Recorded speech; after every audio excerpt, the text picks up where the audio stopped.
World War II is often remembered as a clash of armies, tanks, and battles, but at its core it was also a war of ideology. Nazi Germany did not fight only to defeat its enemies militarily. It fought to remake Europe according to a racial vision that treated entire nations as obstacles to be removed. From the very beginning, the war in the East was planned as a war of annihilation, not conquest. Hitler's worldview assumed that history was a biological struggle between races, where survival depended on domination or destruction. Eastern Europe was not seen as a region to govern, but as land to be emptied and repopulated. The people living there were categorized, ranked, and assigned futures that ranged from enslavement to death. This was not chaos or improvisation, it was deliberate planning. Long before German troops crossed borders, civilian ministries, military planners, and ideological institutions worked together to design a future where millions would not exist. Jews were targeted for complete extermination, but they were not the only victims envisioned. Poles, Russians, Ukrainians, Belarusians, and other Slavic populations were defined as racially inferior and biologically dangerous. Their elimination was considered necessary to secure German survival. This vision was wrapped in bureaucratic language, reports, statistics, and administrative orders. Murder was translated into policy. Deportation became resettlement. Starvation was reframed as economic necessity. The state trained soldiers and officials to see civilians not as people, but as variables in a racial equation. Law was removed as an obstacle. Moral restraint was labeled weakness. Violence became normalized through ideology. The German invasion of Eastern Europe was therefore not a response to circumstances, but the execution of a long-prepared project. The war created the opportunity, but the intention already existed. What followed was not an accident of war, but the logical outcome of a system built on racial domination. This episode begins by showing that genocide was not a deviation from Nazi goals. It was their foundation. The ideological foundation of Nazi policy quickly translated into concrete plans, once war appeared inevitable. Germany's leadership understood that conquering vast territories in Eastern Europe would require more than military victory. It required restructuring the population itself. This is where ideology merged with administration. Economic offices, agricultural planners, and military logistics departments began calculating how much food the occupied territories could produce and, more importantly, how much could be taken. These calculations did not ignore the civilian population. They deliberately excluded it. The so-called hunger plan assumed that tens of millions of people in the Soviet Union would starve once food was redirected to Germany and its army. This was not a hidden consequence. It was an accepted outcome. Starvation was treated as a weapon, a tool to weaken resistance and reduce populations deemed unnecessary. German planners openly acknowledged that cities would die first. Rural areas would be stripped next. Survival was reserved for those useful to the Reich. At the same time, legal frameworks were dismantled. Orders issued before the invasion removed protections for civilians and soldiers alike. Crimes against local populations were no longer punishable. Collective responsibility replaced individual guilt. Entire villages could be destroyed for suspected resistance. This created an environment where violence was not only permitted but encouraged. Soldiers were conditioned to see brutality as duty. Officers were instructed to prioritize ideological goals over traditional military ethics. The Wehrmacht was not merely tolerating atrocities, it was structurally integrated into the system that made them possible. Alongside the army moved special units tasked with implementing racial policy directly. These units followed behind advancing troops, identifying, isolating, and killing those defined as enemies of the racial state. The separation between combat and murder disappeared. War and genocide became inseparable processes. What is crucial to understand is that this was not driven by battlefield desperation. It was driven by expectation. German leadership believed victory would come quickly. That confidence removed any incentive for restraint. Instead of planning for occupation, they planned for removal. Administration replaced chaos. Paperwork replaced improvisation. Murder became routine. The Eastern Front was not only the largest military theater of the war, it was the central stage for an unprecedented attempt to redesign humanity through violence. As the invasion progressed, the gap between ideology and reality began to narrow, but not in the direction of moderation. Early military successes reinforced the belief that radical policies were both feasible and necessary. Occupied territories were divided into administrative zones, where civilian authorities, military commanders, and SS leadership overlapped in responsibility. This overlap was not accidental. It ensured that no single institution could claim ignorance or shift blame. Economic exploitation intensified rapidly. Industry was dismantled and transported west. Forced labor became systematic. Millions were classified not as civilians but as resources. Those deemed racially valuable were selected for work. The rest were discarded. Mass shootings escalated in scale and frequency. What began as targeted killings soon expanded into entire communities, erased in a matter of days. Bureaucratic language masked the reality. Reports spoke of security measures and pacification. Behind those words lay pits filled with bodies. Psychological barriers were broken deliberately. Repetition normalized violence. Distance between decision-makers and victims made responsibility abstract. Orders flowed downward, but initiative flowed upward. Units competed in efficiency. Kill counts became metrics of success. At the same time, propaganda framed these actions as defensive. Civilians were labeled as partisans by definition. Hunger, disease, and exposure were treated as natural consequences rather than policy outcomes. This framing allowed perpetrators to view themselves as rational actors rather than criminals.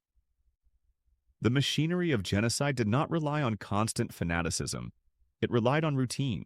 Trains ran on schedule. Offices processed forms. Guards followed shifts. The system functioned because it was designed to function without reflection. Even when military resistance stiffened and casualties increased, the ideological program did not slow. Instead, it hardened. Losses were interpreted as proof that enemies were subhuman and therefore undeserving of life. Violence became self-justifying. The war in the East thus evolved into a closed loop of ideology, administration, and destruction. Each reinforced the other. By the time cracks appeared in the German advance, the genocidal process was already deeply embedded. It no longer depended on victory. It had become an end in itself. As the war dragged on and quick victory proved impossible, the genocidal system adapted rather than collapsed. Military setbacks did not lead to restraint, but to further radicalization. Shortages of food, fuel, and manpower were interpreted through an ideological lens. Scarcity justified exclusion. Exclusion justified death. Civilian populations were deliberately left without supplies as requisitions increased. Entire regions were stripped bare to sustain the German war economy. Starvation was no longer a side effect, it was an instrument. Administrative documents calculated calorie deficits with cold precision, fully aware that millions would not survive the winter. At the same time, deportations intensified. Ghettos were emptied under the guise of resettlement. Rail networks already strained by military needs were nonetheless prioritized for transports to killing centers. This decision alone reveals intent. Even in moments of strategic crisis, resources were diverted to maintain extermination.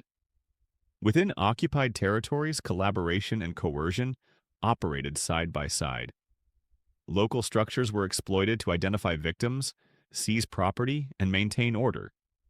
This reduced the burden on German personnel while deepening the reach of violence. Resistance, where it emerged, was met with collective punishment. Villages were burned, hostages were executed. Reprisals followed rigid ratios that turned human life into arithmetic. Over time, moral language disappeared entirely from internal communication. People became units. Death became output. The boundaries between military necessity and ideological obsession dissolved. Officers who questioned the utility of mass murder were sidelined or overruled. Those who embraced it advanced. Career incentives aligned with brutality. Yet the system was not without strain.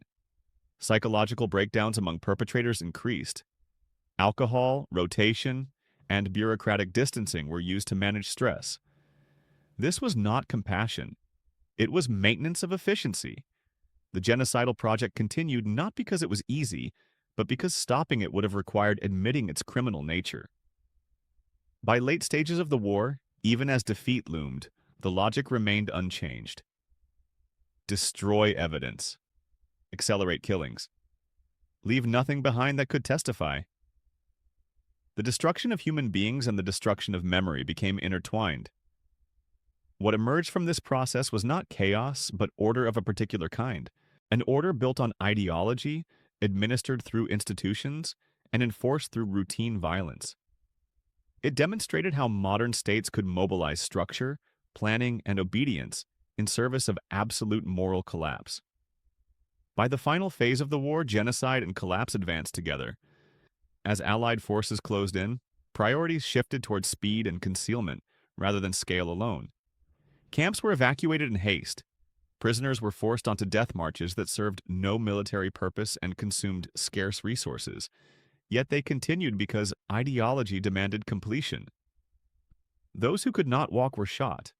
Roads filled with columns of exhausted bodies moving away from advancing armies, not to save lives but to erase witnesses. At the same time, archives were burned, mass graves were exhumed, and corpses were cremated in open pits. The goal was no longer victory but denial. German authorities understood that defeat was likely, yet genocidal actions did not stop. In some areas they intensified. This reveals the depth of ideological commitment. Even when the state could no longer protect itself, it still sought to fulfill its racial mission. Civilian administrators, police units, and remaining SS formations coordinated destruction with remarkable discipline. There was no spontaneous collapse into chaos. Orders were followed until the end. In parallel, the suffering of occupied populations reached its peak. Food systems had been destroyed. Infrastructure lay in ruins. Millions were displaced. Yet the regime showed no interest in relief. Hunger and exhaustion were accepted outcomes. Responsibility was shifted downward, upward, and outward, but never acknowledged.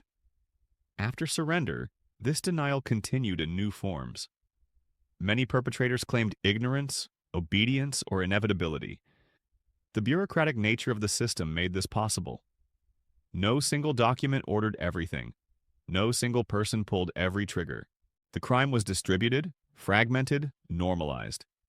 This fragmentation later complicated justice, but it also explains how ordinary institutions became instruments of mass murder. The end of the war did not reveal a sudden realization of guilt. It revealed how deeply violence had been rationalized. What survived was not only physical devastation, but a record of how ideology can hollow out morality while preserving efficiency. The lesson is not confined to one nation or time. It shows how modern governance, when fused with absolute belief and unchecked power, can transform planning into killing and obedience into complicity. After the guns fell silent, the ideological war did not truly end. Defeat exposed the crimes, but it did not automatically erase the beliefs that enabled them.